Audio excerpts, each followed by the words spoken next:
యేసయ్యా నీ కృపను మరువలేనయ్యా నా యేసయ్యా నీ దయలేనిదే బ్రతకలేనయ్యా నీ నామ స్మరణలో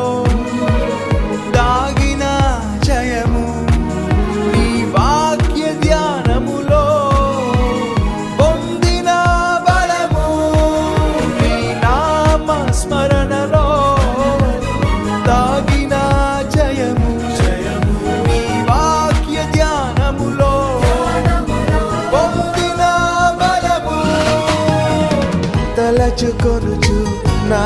యాత్రను నే కొనసాగించెదా తలచుకొనుచు నా యాత్రను నే కొనసాగి